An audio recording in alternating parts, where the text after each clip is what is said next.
Vladimir Putin. He was a Tsar, he was a king. I don't hate him, I don't love him. Russia before Putin. A little sad, maybe a little disappointment. That Russia invaded Ukraine. And our friend told us, guys, the war started. We're like, what? What a bullshit. Oh, no, we will not attack the Ukraine. Week after, bam, we are attacking. Oh no, we will not do the mobilization.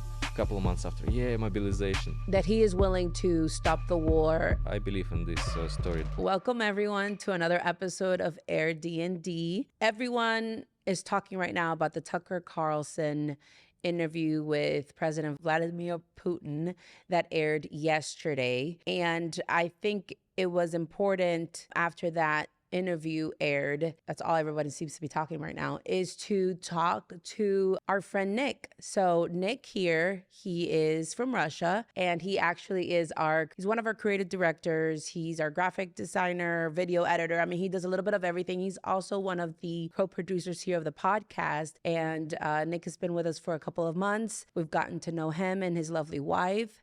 They're great people. And once we saw this interview, I was very interested in getting the opinion and the feedback of a Russian person. I think that's important.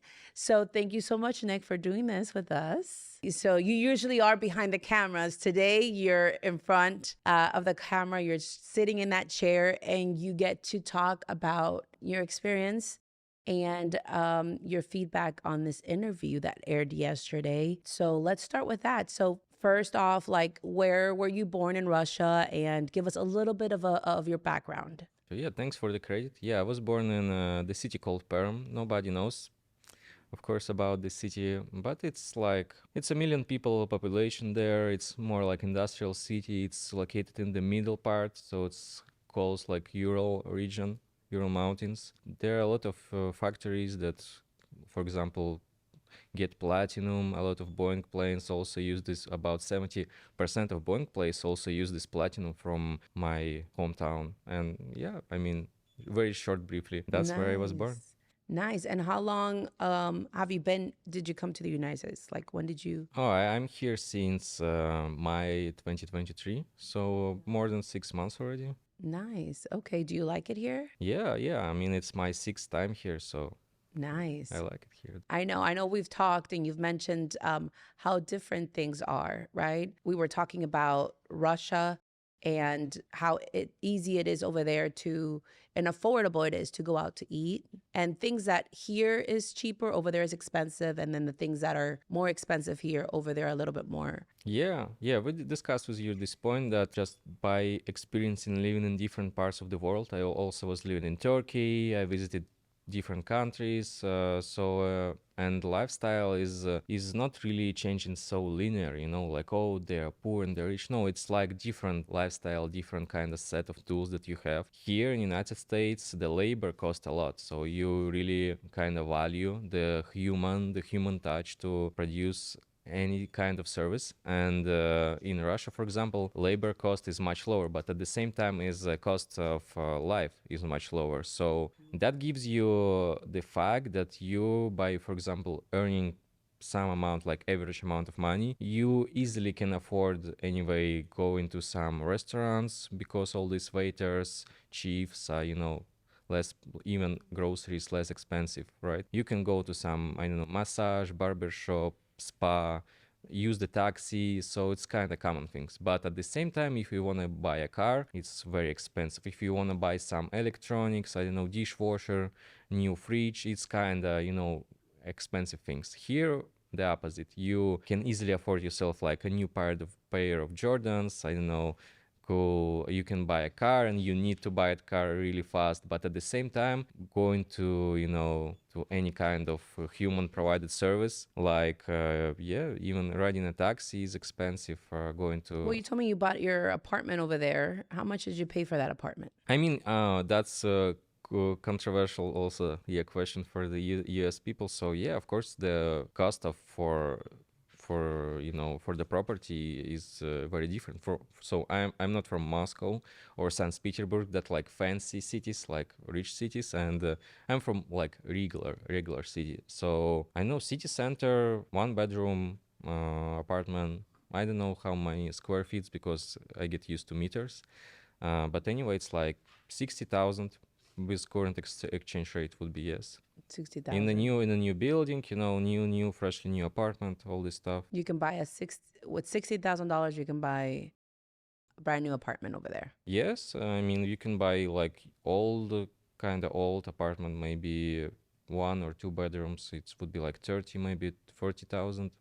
But again, we should mention also that people average annual income is about from $8,000 to $12,000 by Wow. so Okay. with current exchange rate. So I guess you've been here for 6 months living here in the United States. So you've had to accustom yourself to a lot of changes, right? So things that over there you would do more regularly, like go out to a restaurant, take taxis everywhere. Here, it's a lot more expensive. Perfect. So I kind of wanted to, introduce you and for people, the viewers, to see how long you've been here, where you come from. And now you saw the interview yesterday.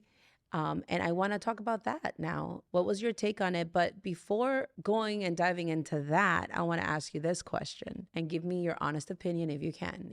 Do you think Putin has been a good president? Yeah, that's a good question. That's really controversial, I would say, topics because for me, I don't have hard feelings. I mean, I don't hate him as much. I don't love him as much. For me, he's been not really a president. That's really a wrong title for him. He was a Tsar. He was a king, and he's still a king. So, I mean, my general statement would be that that's all you guys. That's all you know. At least your generation knows, right? You don't know Russia before Putin.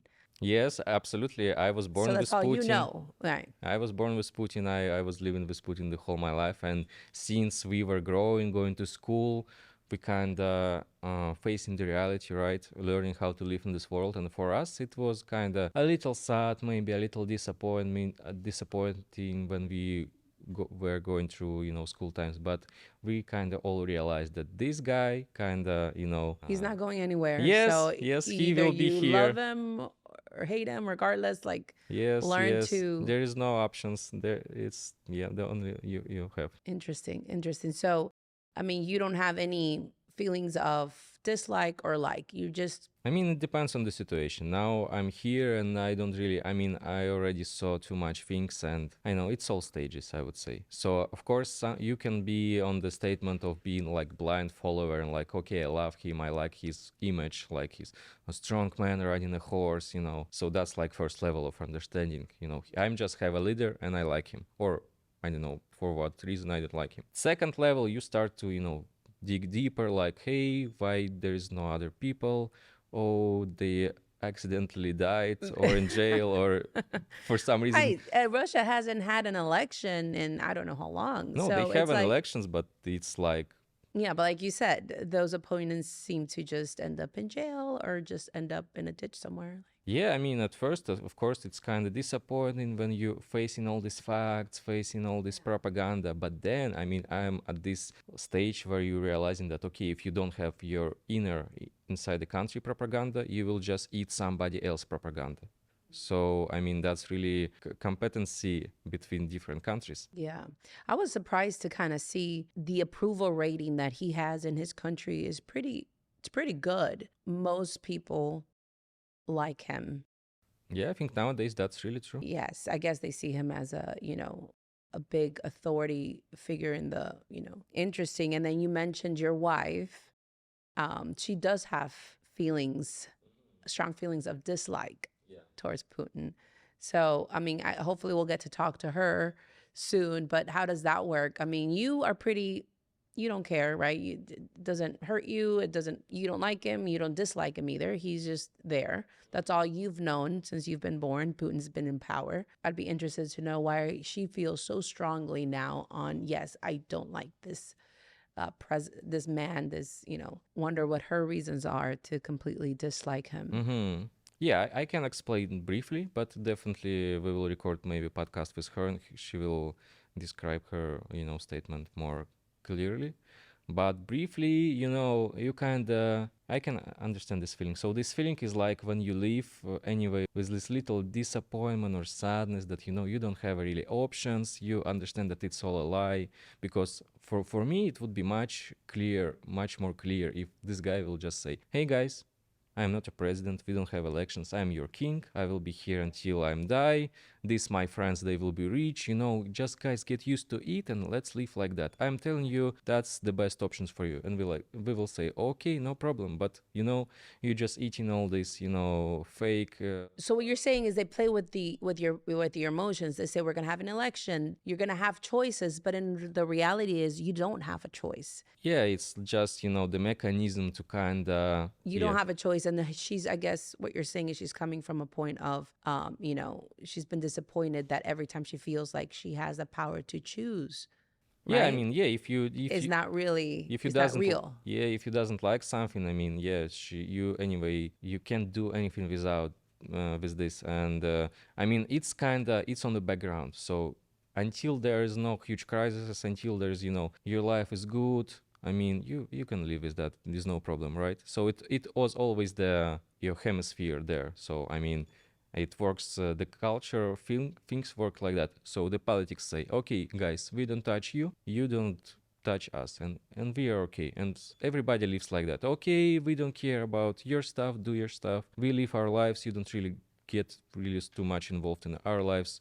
We are okay. So everybody living, right? But then, yeah, this huge crisis happens when the war started. And I mean, of course, that's a really breaking point when you start to feel hard feelings. And I also had very hard feelings at that moment because I can just, set this feeling for you because it's really a little complicated. So imagine you're in your 20s, we just got married, we have a business that we were growing like really honestly and like no hassle, gambling, just slowly, really genuinely serving the community and stuff. For the last maybe 3 months, I was really spend a lot of my time and energy working on business development, and we end up having a team of 10 people. We did a video production company. We ran it for a couple of years already, but at this point, we just get married. We just recently our apartment would be ready to start doing, all this furnishing stuff. I succeed in, closing 4 huge annual contracts that will, cover all our expenses for the whole team, besides even having all these extra single projects. So the life looks, very good, the best time of your life. Like you're mature, you get here, some first financial success and freedom. So it's all peaceful and cool, and you like enjoying your life in your home city. Everything sounds great.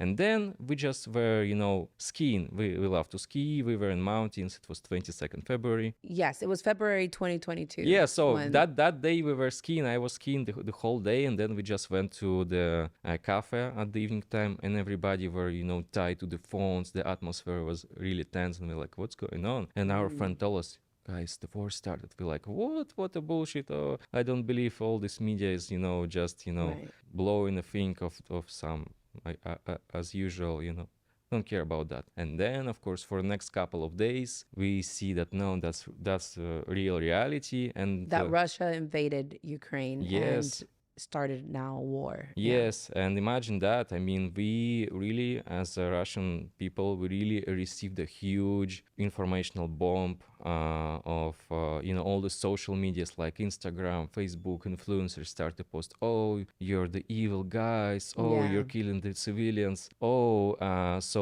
and your government start to block Instagram. For example, our business was tied on so you lose like 35 of your. Wow, because you had a marketing business. Yes, so I mean, for example, you lose 35% of your business tied on this Instagram, like that. Bam. Then all What this. happened to those 4 contracts? Oh, they just canceled? So in just a week, all that related to Instagram, of course, it's canceled because it's blocked and it's illegal and it's even blocked. You cannot access it. Then all the international brands who also like a huge, consumers of advertising and stuff, who really like teach local market how to do advertising, right? And spice all the competition. They live in the market, also, cutting the whole everything. All the local companies, they just, preparing for the hard times, they just shrinking the budget, I don't know, 10 times. Wow. So But and for us, I mean, it was not the first global crisis. I mean, the pandemic was just a couple of years before, and Right.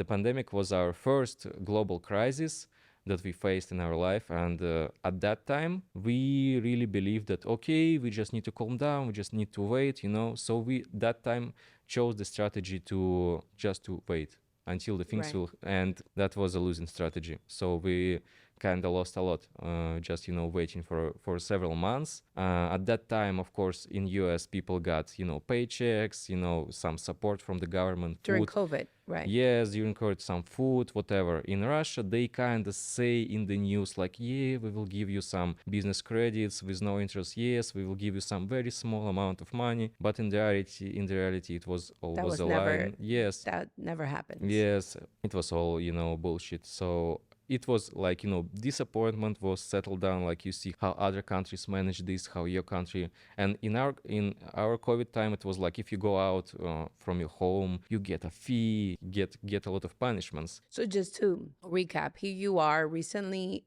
married to your wife, started a great marketing company. You had a team of people working with you, signed 4 contracts that was going to set yourself for, you know, for the foreseeable future. You guys were celebrating, skiing in the mountains. You know, everything was looking great, right? Future was looking great. And then come February 2022, you, along with pretty much every citizen of Russia, gets the news that Russia's invading Ukraine and now we're in war, you know? And shortly thereafter, you start losing all those contracts that you signed. Clients start pulling out because, you know, Russia now, it's in the forefront of the cost of now a new war. Yeah. So you guys are the villains. That to me is interesting because ever since this war started with Russia and Ukraine, here in the US, right, everyone sees Ukraine as the ultimate victim, right? And it, you know, they are a victim, you know, and how the Ukrainians have suffered and the casualties and poor Ukrainians, you know, they've had to flee their own country and, you know, now relocate and all this. But no one has really cared about how this has affected the Russians, you know, how this affected just regular citizens that never asked for this war. So here you are now, all your dreams with your wife, this company now came tumbling down, right? In just a moment. So it makes sense why she feels very strongly about her Yes, dislike. I mean, that's really a huge slap in your face. Yes, and the disappointment and the fear, right? The fear of the unknown. We were talking yesterday how in Russia you have 2 options when you are young. Either you go to college or you enlist to the army, correct? Yes, we can talk about that too. So yeah, it was just the top of the iceberg. Maybe I went too much into pandemic, but it was important pre-story because at this time we realized that we need to adapt really fast, that we need to do some actions because if we will just wait, we also will get in more troubles. It was just my side, so for me, it was important that my 80% of my business just in weeks shrinks, and I realizing that it will be only worse and worse. But also, of course, we were receiving news that, you know, it would be very problematic times for us. I mean, in reality, at the end of the day, what they predicted for Russia happened in Ukraine. But they predicted that our government will close borders, that everybody would be mobilized and go to this war. That's what they were saying in Russia. Like Old- the yeah, news old- media outlet was saying that the Not- borders were going to be closed. Not Russian news media, Oh. but of course, when people, you know, already doesn't believe Russian news media, I mean, we all know, of course, who is showing us the information. So it's like more obvious for, you know, young generation of Russian that we don't watch TV. We know, you know, who they receive money from, whatever, right? For us, so all these influencers, Instagram, YouTube, you know, all this international. That's where you guys get your news from. International media, you know, Bloomberg, BBC, whatever, right? They all start, oh, your market will collapse. Oh, the exchange rate already, you know, double. So everything will be very pricey. Oh, we put sanctions, so you will not have any, you know, devices. You will not have any cars. You will not have any cola and stuff. They block Netflix. They block all this, you know, PlayStation Store. They just start to cut everything out. They cut Swift, and also, from the Russian side, it was also like we ban Instagram, we ban all the social medias, we ban, and they just also start to ban things. So we got bans from two sides, to restriction from two sides. So for us, we just were really afraid that the borders will be closed, and we just reactively start to find some options how to get out. Yeah, and we left country. So we firstly bought ticket on the 6th of March, but they started to cancel planes, they started to cancel flights, so we rebooked some. So this is in 2022? Yeah, when it just started, it was So like a the huge war started panic. in February 2022. Already in March, you and your wife were like, this is not gonna get better. Yeah. Let's start to think about an exit plan. Yes, I mean 3-4 days after it started, my wife found like some relocation guides with like different options where to go, how much does it cost to live, for example, in Turkey, in Georgia, in how to escape, all this, really guides. People create this information for others to help them. So yeah, we got our first tickets. These flights were canceled.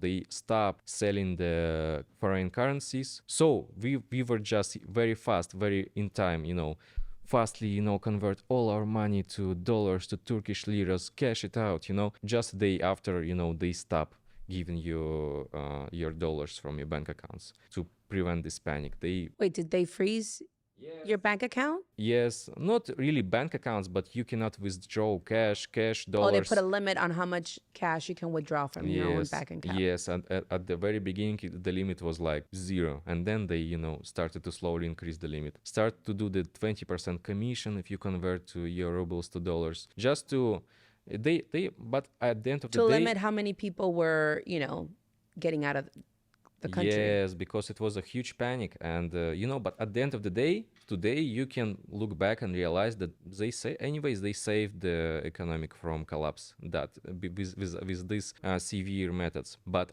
as being a regular human, you get slaps At that moment, Yes, it's frustrating. You're like, and I can't yes. access what's mine. It's being, You get slaps from every corner, from your country as well, from international country, and you did nothing. I mean, I didn't say like, "Hey, yes, let's go to Ukraine."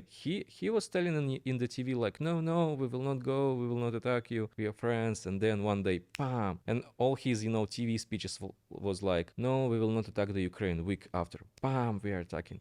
Then, "Oh no, we will not do the mobilization." Couple of months after, yeah, mobilization, like, oh, seriously? So that's where you lose trust in your own government. No, I mean, I doesn't have it at the beginning, but it just, it just gets just worse. It just extrapolate to, to whole surrealistic level, So yeah, tickets were canceled. 15, we flied out from Russia, and the new chapter of my life began. Wow. Do you still have family over there? Yeah. You have a lot of family. How are things now? Now, like, yeah. So what are we, 2 years? The war started officially February 22nd or 24th of 2022. So it's going to be, 3 years. Yeah, How is 2 that? years. Yeah. 2 years anniversary soon. I think now it's pretty calm, because I just explained how it was at the beginning and why you have these hard feelings, because you just get all these slaps, your life collapses, and a lot of other, tiny needles that really hits you. But now all these analytics anyway were wrong. Everything fine with economy. I mean, people. Well, when it comes to the economy, so with all the sanctions that were imposed on Russia, upwards, I read somewhere like almost $1 trillion of assets that were frozen. Russian companies, Russian nationals, 300 assets. billions.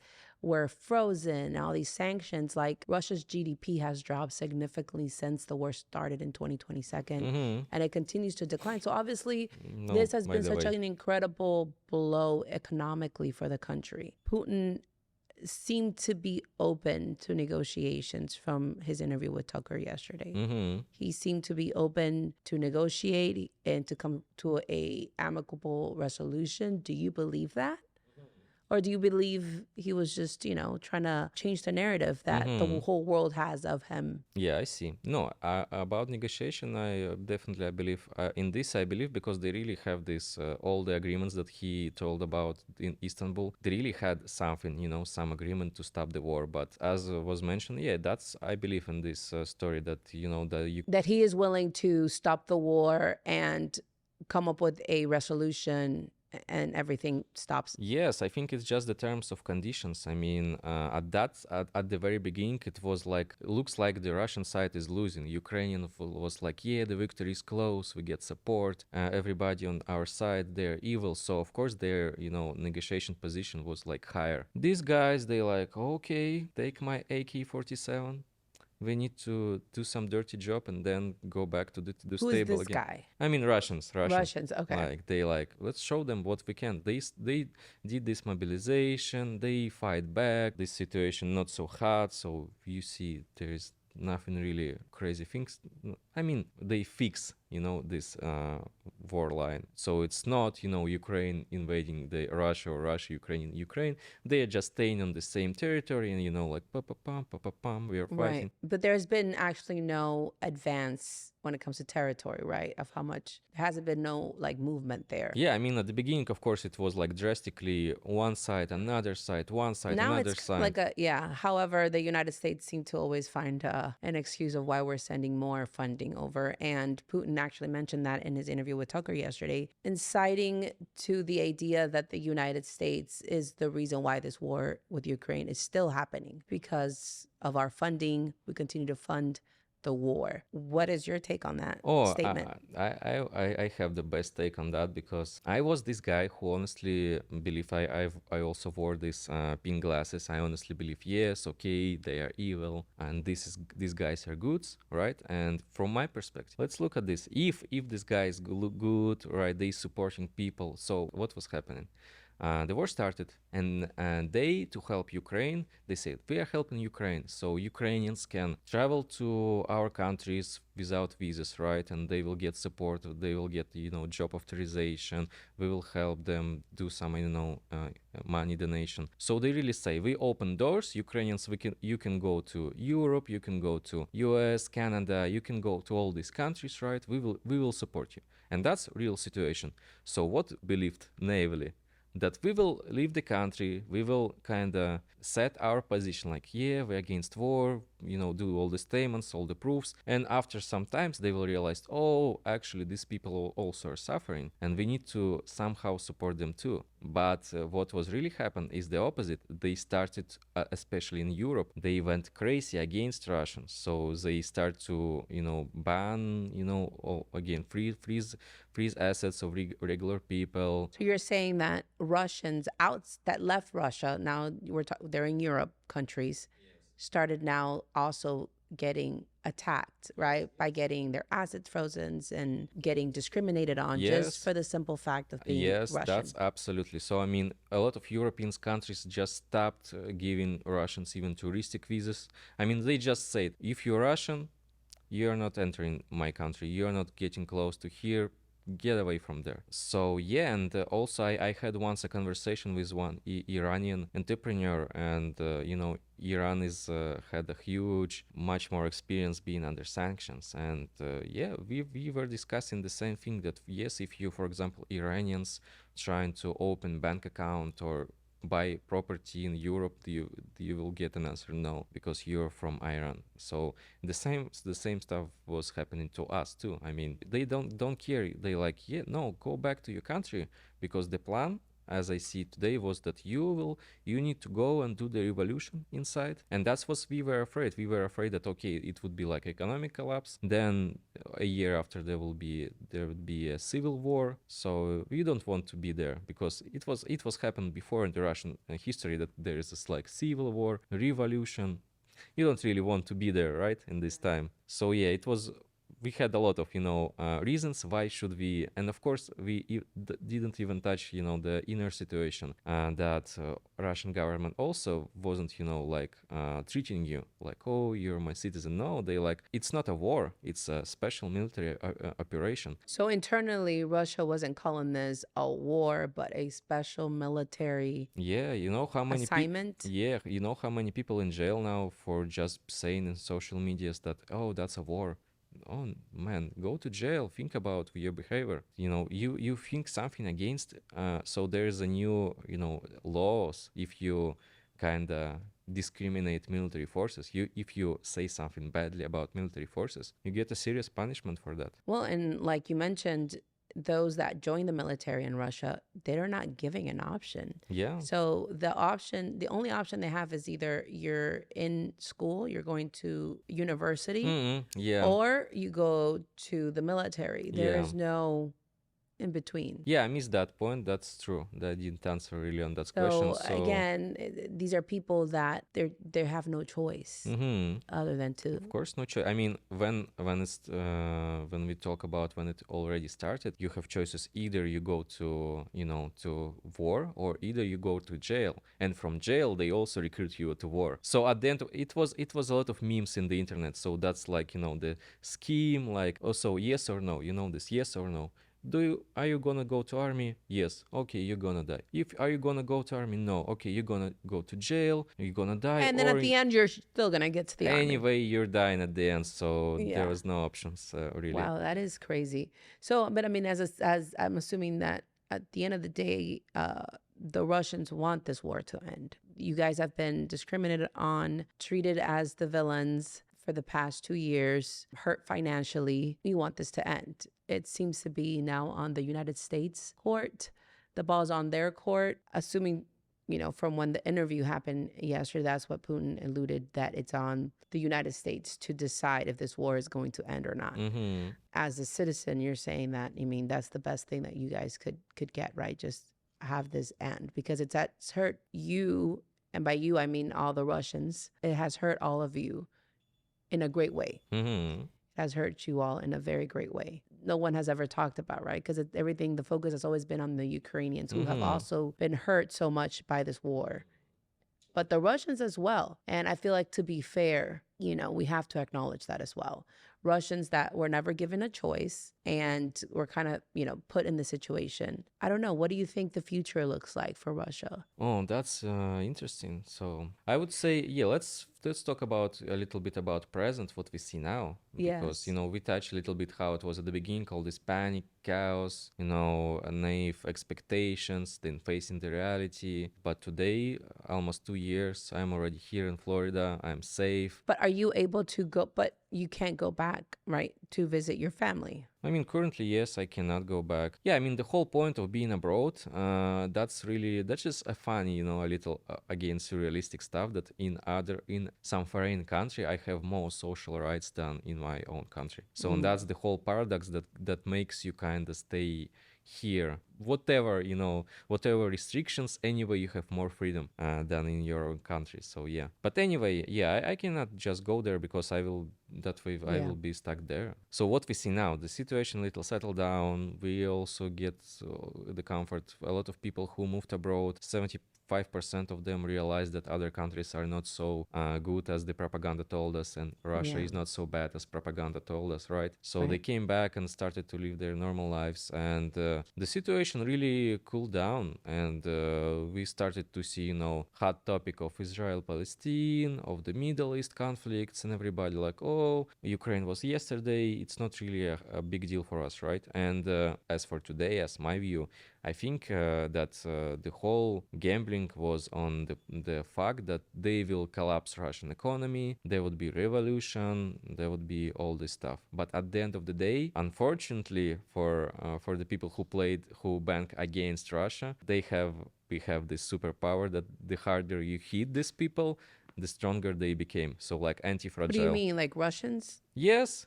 So imagine now, so the whole history of my life, for example, your main propaganda tell you, oh, there's inner enemies, they're against us, they're bad, and we are good, and we need to, fight together against. And every country has this kind of propaganda. Yes, We just need to choose like what country would be Yeah, your enemy. absolutely. And now it was like the whole time it was a bullshit, because nobody really did anything bad to us, and we're like, oh, okay, whatever you want to say us. But then now people like, oh, that's real our enemies. And imagine this, all these people getting really annoyed, like, oh, these motherfuckers really playing against us. They go to work every day really annoyed, like, we will show them that it's not that easy to break us. And that's the whole country movement right now, I feel. So you feel like the spirit of the Russians is just because of Yeah. everything you guys have been through is just, okay, we're going to prove them wrong. We're strong. Yes, the result at the end of the day, we have the opposite result. So they planned to have the revolution, to divide the country, to to do to smash the Putin away, but we got the opposite result, that everybody against unite around the main idea that they should fight for themselves. And right now, as you mentioned, like huge economic collapse, it wasn't a huge economic collapse. Okay, they got GDP slam maybe 10% at the first year, but now it's rising again. All the sanctions didn't work out because they just start to do parallel import, just do all the sneaky, the whole history of being Russian, it means that you have millions of rules and restrictions inside your country. The whole mindset works that you looking for the ways how to, how to slide, how to avoid them, how to sneak into, It's some. true. And now you have these rules from other countries and like, okay, we will not use our ships, we'll use Indian ships. Okay, we will not buy from Right. Europe. You'll still get what you need, but somewhere else. And that's something that also Putin mentioned, at the end of the day, we ended up hurting our own Yes, that's true. currency with these sanctions because now Russia is getting those same resources through other avenues. Yes. And they're not using the US dollar for it. Yes, and as a result, it has hurt our currency. And Europe is suffering the most, I think. Yes. From this, that's a true statement of this interview. So you can't really argue with that. And so it didn't work out at the end of the day. That's why some people here. So that's why this trend was set it as, I think. So this Tucker Carlson kind of had this Ukraine trend for a couple of years, and of course it's drastically went to small support to kind of crazy support, and we here in America have a lot of different other problems. So of course, I think the whole community, the whole lobby of people who kind of against sending more money there, it's rising. So they just setting the new trend to, guys, stop. I think the only people that here in the United States that are for sending more money is just the politicians, because obviously the taxpayers, the citizens here, we're kind of, I think there's bigger issues here in our country, in the United States, to deal with, like the border situation. And that's another thing that Putin mentioned in the Tucker interview yesterday. It's like, we have our own issues here, but we seem to continue to be so overly involved in this war. We're ignoring our own issues here, like the ones in our southern border, you know, bigger issues internally. Why? We don't know. That's, I guess, another episode. But so do you feel that the intention to resolve the matter is genuine from Putin? Yeah, right? I think yes, of course. And this interview was his way of kind of just changing the propaganda narrative that has been working so hard to paint him as this big villain that wants to go and start World War III. And so his intent to do this interview was to kind of crush that narrative and say, wait a minute, I do want a resolution, but nobody wants to come to the table and negotiate. Yeah, the interview, that's another big topic. Yes, I think it's true. I believe that they really want to end the war because, of course, it's just anyway, that's a huge cost. And even if their GDP is rising and they have a budget deficit, so they slowly start to print inner currency too. So they kind of just spread this economic damage through years. Right, so nobody is winning from this war, but Nobody. Of course he wants to stop this war on some of his terms. What do you think those terms are? Because have those terms been made public or? Yeah, I mean, as so the weakest point I think of this his interview and of their whole propaganda is like the goals of this special military operation, because nobody understands what is your like denazification, right? The militarization. Yes. They really, America is much better at this, at playing this, at answering why we should do it. Even if it's a BSY, we'll come up with a Y. So they imagined a really hard and complicated BS, and everybody like, what? Let's make it simple. Before, Ukraine was influenced by Russia. Putin had his guy there. Like, that's my guy. Then somebody else came and said, oh, this guy go away. We will have our guy, the Western guy there. And he wants to kick off the Western guy and put his guy back. So that's the terms. Mm, Right. gotcha. And I believe for me, just not to be, super into Russian side or super into American side, it looks like they will cut the Ukraine in half. Half will go to Russia, half will go to, I don't know, NATO. Maybe That's what you predict it's going to end up being the resolve. we all like, here we eat local propaganda, Turkish people eat Turkish propaganda, Russians people. So we like, I don't know what's going on. So do you think that what could happen as a resolution would be just split Ukraine in half? I don't know. I mean, I think. But but part of Putin's terms, or what you suspect his term is, he wants to put his guy in there in charge so he can be able to control. Yeah, if we forget of all these complicated ideas, of course they want the land that was built, all these factories and stuff that was built for Soviet monies. They definitely don't want just to give them away to the enemies, right? They definitely doesn't want to, all the Russian people who live in this territory to be harmed by, just a new government who is against Russians. So that's really not fair also. So, and that's really divides the whole so you really like people moving from western part to eastern, from eastern to western, and you have like it was in Germany, right? Eastern Germany, Western Germany, and maybe in a lot of any countries, especially African countries, they just divide this by two Democrats, Republicans, I don't know, by two divisions, and that's one. And the second, of course, he wants some kind of safety for the Russian borders. So they definitely need to control the countries who is, across all the borders. So I mean, Georgia, Kazakhstan, Ukraine as well, Belarus. It means that this Baltic Sea, that's strategic sea, to have a fleet there, a lot of really economical ties, industrial ties, a lot of stuff that really kind of doesn't make sense to just give them away. Are we ever going to get a resolution? Who knows? I believe the war will go for a couple more years. A couple more for years. sure. Maybe in 2027 we will see some resolution. Wow. But I don't believe it would be, fast. Do you think that Russia's economy will continue to hurt, even though you said that in the beginning it did, and then it's starting to get better? But obviously, when you're involved in a war for all these years, I mean, it's just the citizens are the ones that suffer. Yeah. About economy, that's I would say that's a good part. We discussed a lot of bad things about how bad this government, how they severe and strict. But on the other hand, it's not really an evil country where we, a lot of drugs, across the streets, where, a lot of crime or, discrimination inside the country or some conflicts. No, people live peacefully, people live okay, maybe a little poor, yes. But guys, I saw a lot of different countries, and I can really say you that Russia is a fair middle. It's not like fancy like Switzerland or like some I don't know, German or Paris fancy resorts, but it's not like poor as real poor countries. That there are a lot of real poor countries, and Russia fair middle, and that's absolutely okay. And about the economy, as I know, the GDP is growing. I mean, they're doing good. They just replace all the European stuff with Chinese stuff. So that's what we were discussing at the beginning. We will replace. You will find a way to get your resources we will drive, instead of Audi, we will drive Chinese cars, we will get Chinese phones, we will get Chinese whatever, right? And people doesn't know. I mean, I know I met a lot of Americans who have all these stereotypes like, oh, you guys doesn't have food and shelter. No, there are a lot of cool foods you never tried.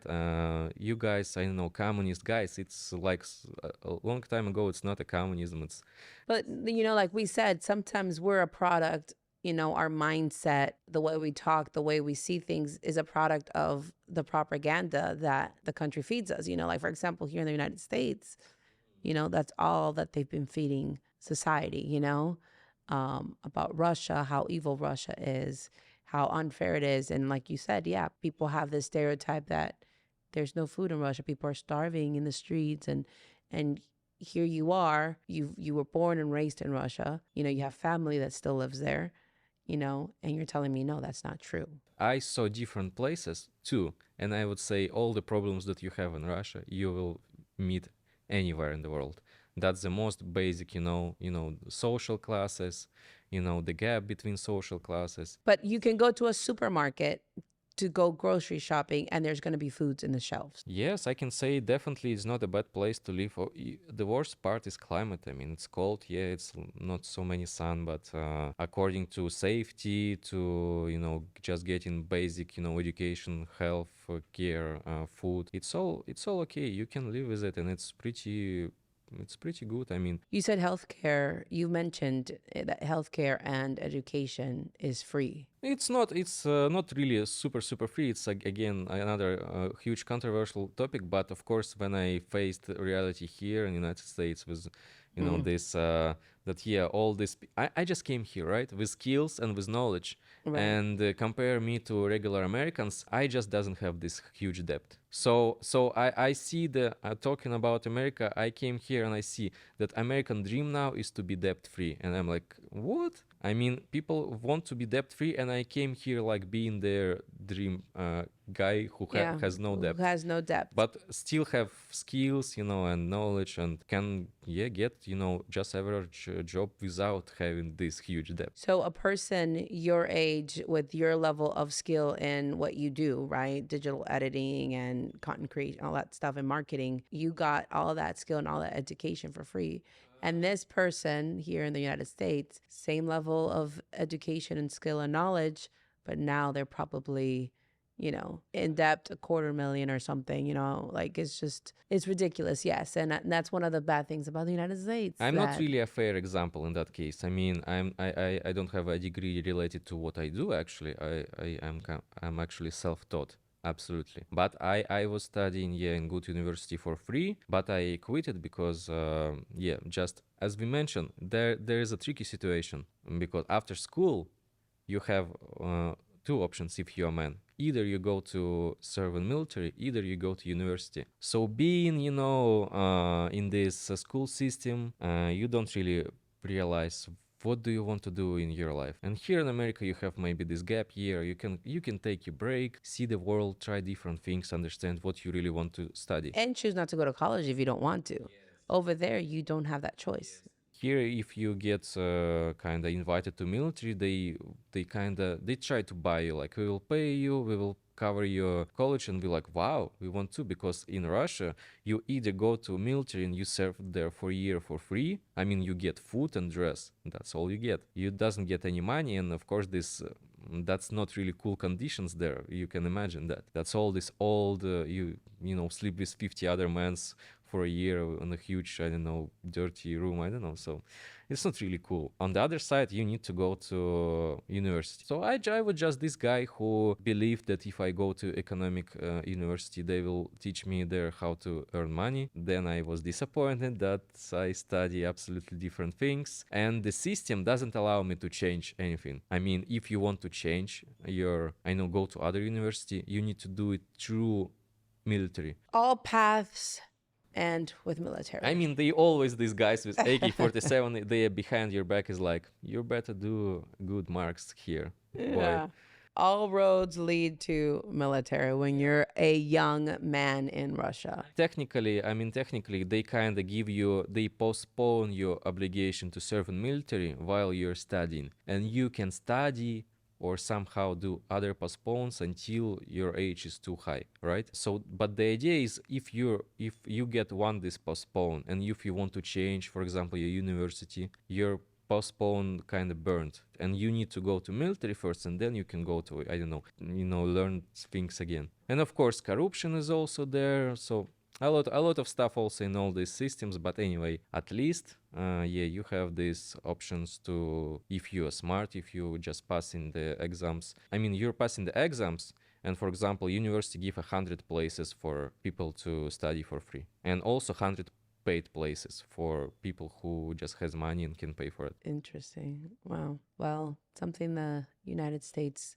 should do better on is definitely healthcare and education. Here, we're a country where we promote, the moment you become 18, go get yourself a credit card if you want to start building your credit, and get yourself into debt. And that's what here life with the United States is. So it must have been a little bit of a culture shock for you that over there, you pretty much have no debt. Coming to a country now that you have to get into debt to build financial portfolio in the country, Yeah, I see, but I think it's just, way too far from actual topic that we were discussed. We might maybe record later on, the topic about different healthcare system, about different college system, but let's get But I back to the do interview. have, yeah, so I do have a question for you. Again, have you ever heard of biolabs, secret biolabs in Russia? In Russia, I heard, Because there's a lot of talk, and again, a lot of it could be just conspiracy, but I find it fascinating, that there's the conspiracy is, there's biolabs in Russia or, yeah, tell me more about this conspiracy. So they tell you that there are biolabs in Russia that they produce some viruses to kill Americans or what? yes, it could be that. That's super funny because you know what? That's the same stuff they are telling in Russia. They saying we That's the found same propaganda that you guys are they getting. said we found biolabs in Ukraine funded by US to kill Slavic people. Interesting. Guys, you have the same script writer Yeah. who is selling you the same stuff. Yes, yes.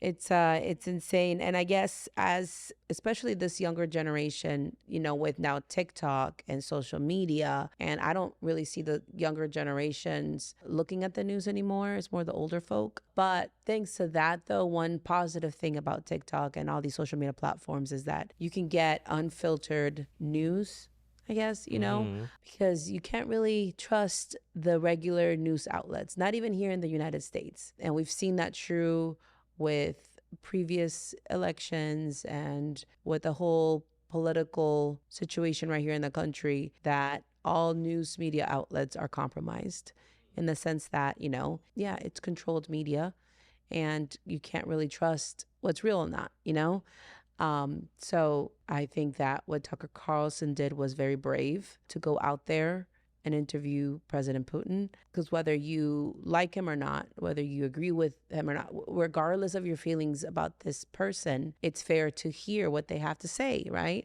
Yeah. So we've given endless interview opportunities to Zelensky, I'm sorry. Yeah. Zelensky. He's been on every single media platform saying his story and his spiel. So I just think it's fair. And do you feel the same way, or do you feel like, I mean, at the end of the day, Russians got at least a little bit of an opportunity to speak on the matter. Yeah, that Chinese labs for sure, by the way. Okay. Yeah, about like a little joke to the previous point. Yeah, about this thing about the media. Yeah, that's definitely fair. I mean, I was waiting 2 years for this moment when finally somebody will set this trend. Somebody, finally. Oh, really? Oh, there is also this side of the conflict. Wow. So yeah, first of all, yeah, that's fair. About controlled media, I also was. I mean, we all live in our countries, feel like, oh, our media are controlled. It's so sad. But what I realizing now, if your media is not controlling by your country, it is controlling by some other countries. So correct. Unfortunately, that's a huge competition, and that's where America has a great advantage on the whole rest of the world and that's why, by the way, I love America, and that's also a huge problem for Russia and some other countries. That, I mean, people do really play smart this game. They really produce all these movies, control all these social networks, and that's really hidden gem of this conflict also that we weren't touched. I mean, to just close this point about media, yes, finally, thanks guys, you're finally realizing, we could ask Putin what he thinks about that and not just, say it, oh, he's a goblin from Lord of the Rings, oh, he's from Mordor. Like, America really plays smart in this game of propaganda, right? Oh yeah, we're experts at it. So you should be proud that your media controlled so proficiently, because as you see, our media tell us, we are fighting for denazification. We're like, damn, that's not real. And this interview started like 30 minutes of hearing like boring history. Trump would never do that. Trump would make a show like straight to the point, and that's what keep people engaged. That's what It's true. And in our country, like, oh man, just turn off this TV and let's do our stuff, right? And what other stuff are you going to do? You're going to use the Western social medias, and you tell me, oh, that's a direct, honest way of receiving the news. It was maybe a couple first years, but then smart people just create a way how we can rise influencers from really scratch for years, rising them and then use them against countries as well. So they could, for example, buy 100 influencers in China. They could help them for 5 years somehow build a successful blogging career, and then one day when it would be needed for the CEO of this media agency, he will say, okay, and now you shoot content only about the Chinese government is the evil. And that's it. You're kind of, and a lot of people who is watching this, who is not like too dumb and poor to just watch the TV and like, oh, my main propaganda is the best. You know, a little more smarter people who is like, okay, I have an options, right? I can go social medias. I can do I can research this. Yeah, I can watch this now. Yeah. I can follow independent medias, right? And bam, independent media turns out to be controlled. But for example, in Russia, in how to lose media war, right? So a lot of people, more than 1 million people, left Russia after the war started, try to hide somewhere, immigrate, start a new life abroad. What Russian propaganda did, really?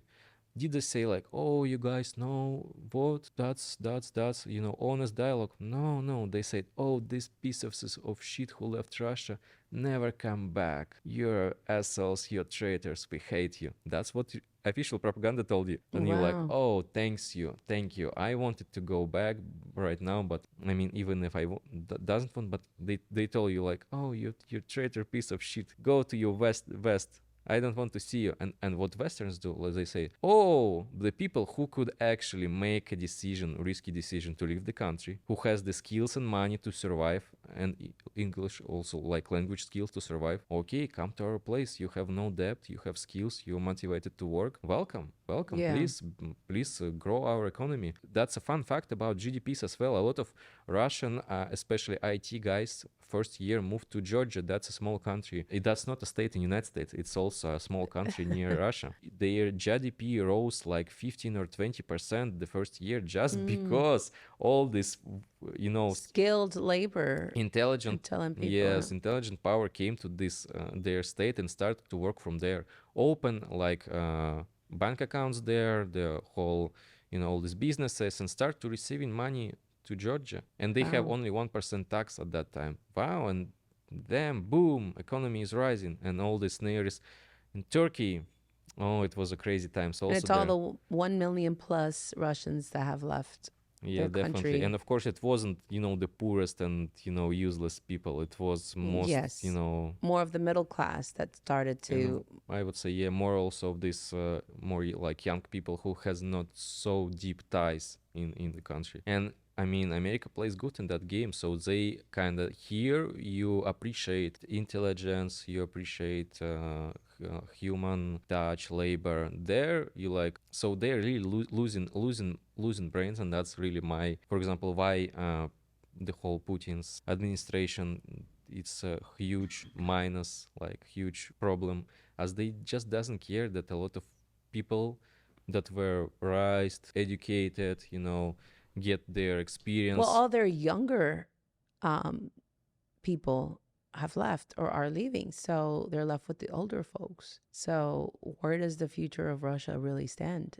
Like when you talk about like future, but if you're saying that most of the young people have left, you're left with, right? The older folks that maybe have a lot more emotional ties to the country, that don't want to leave their homeland. Yeah. So yeah, in that sense, Russia has lost a lot of talent, has lost essentially the future of their country. Yeah, I would say, but again, it's not like astronomical scale, because as I said, maybe 50-70% of the people already came back because they were also slammed in the face in Europe and all these countries, like, oh, you know, we don't need you, really.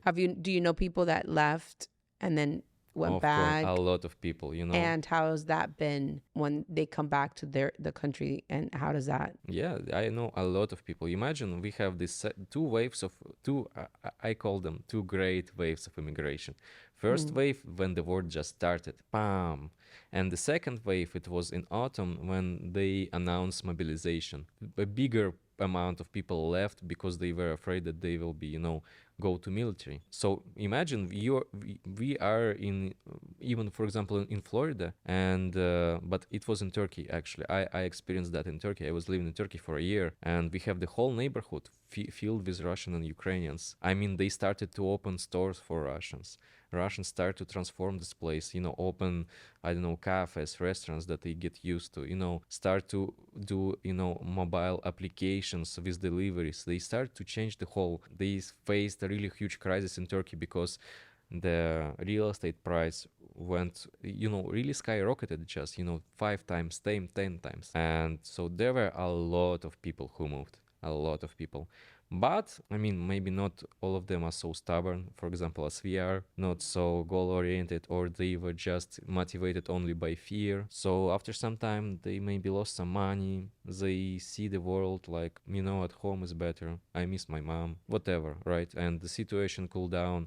So yes, I mean, 40-50% definitely just came back. Some percent just still get stuck in some, third world countries. Still just, but it's not really cool lifestyle when you're like, you just digital nomad. For somebody, okay, for some time, but it's really exhausting lifestyle. Some people, yeah, I know a bunch of my classmates who is like IT guys. They moved to England, they moved to Germany, they moved to like finally like getting all these residency cards and stuff. Wow. Me and United States. So it depends, but it was all. I think it's not the first time in the history of Russia when they just lose all this intelligent power. That's what I doesn't really like about this country, because they just doesn't care about that. They like, we are working for this, all this, I don't know. That's a huge minus, yeah, and that's a huge benefit of America with all the American problems, guys. You get we just take anybody. It's just a huge commercial platform. That's a huge Yes. hub for the whole world. That's this ship, where you Yeah. biblical ship where you get all these nations by couple. Yeah. All the programs that support immigrants, all everything. It's like that helps America on the other side, instead of all the problems that suffer. Immigration is a whole nother topic that maybe we'll do another episode on, because there's a lot there. Yeah. Oh, well, do you ever plan to moving back to Russia? Definitely not now. I mean, I invest a lot of money, my time, my stress to get here, and definitely I will not get back, And of course, when they also from that side telling me, oh, you piece of shit, stay in your American, like, of course I will stay here, enjoy my son in Florida, and just live my best life. So he has the cutest little dog. His name is Tommy. Yeah. He's a little like what type of breed he is? That's Dachshund. Dachshund. He's like the little sausage Yeah, dog, right? Absolutely. And he hates the cold. And you were showing me videos of him, like every time it was cold over there in Russia and you wanted to take him out on a walk, he would refuse. Yes, that's true. Hiding somewhere, pretending he's dead, like, please, no. But of course you can understand. Because I mean, it gets really like, what usually the coldest temperature you've experienced over there in the city that you were? It's always confused me to convert to Fahrenheit, but it should be like around -20 Fahrenheit. It's like regular winter temperature. Jesus. So, now I'm Floridian, and like below 70, oh, it's cold. Yeah, now you're Floridian. I mean, that's what happens when you come to Florida. Yeah. Temperature drops under 70 and it's, we'll grab a sweater. But before, for me, it was like, oh, a nice weather for a walk at summer, Definitely different. That must have been a big like change, right? Because a lot here of Florida, changes. yeah, A lot of changes. a lot of changes. But the important thing is the ability to adapt. And I feel like you and your wife did just that immediately. Like after news of this war broke out, you guys immediately moved and said, wait a minute, this could turn out to be a very icky situation. Let's remove ourselves. I mean, it must have been also a very hard decision. Obviously, you have to leave family, your brand new business that you had started, just kind of let's start from scratch again in a different country, but we have to go. Yeah, I mean, it's like life-changing decision, and you think like 20 years ahead. Like, I mean, if the ground, how we call it, like the earth is not really, I mean, if you cannot, you can plant a tree in this ground, right, in this soil, and it will die because it's like toxic soil. Yeah. So let's cut this tree, let's plant a new tree in the place where it's. And I think it was smart. I mean, obviously you're thinking about the future for your family. And we're very, very happy to have you here, Nick. I mean, we've learned so much about your country, your culture, Definitely, there's so much stereotypes that media feeds that, we see Russians as, a certain type of way. But as we've gotten to know Nick and his wife, you guys, they were over for Thanksgiving, they were over for Christmas at my house. It's been very nice to see Russians are not these vile, bad people that want to hurt others. No, that's not true. Very intelligent, hardworking, and just like any immigrant that comes to this country, they're here to work, make a life, and turns out we have a lot of common stuff with Latina and yes. other So he's learning nations. Spanish. He's teaching me some Russian. Yeah. It's a lot harder than Spanish. But Nick, he celebrated his first Thanksgiving with us because in Russia there's no, like, Thanksgiving it's an American holiday. So that was really cool. He got to try turkey. Yeah, I was in these movies. Yes, it felt like an American holiday movie, huh? Yeah. The whole turkey and the whole spread and all that. And then you brought home for Christmas, you brought us some like Russian chocolate. That was delicious, by the way. Cool, yeah. And some like Russian stuff. So that was neat. And then Tommy loves Florida. Of course, he loves it. He's a like, Floridian. when are we going for a walk, guys? I want to go outside. He's the cutest.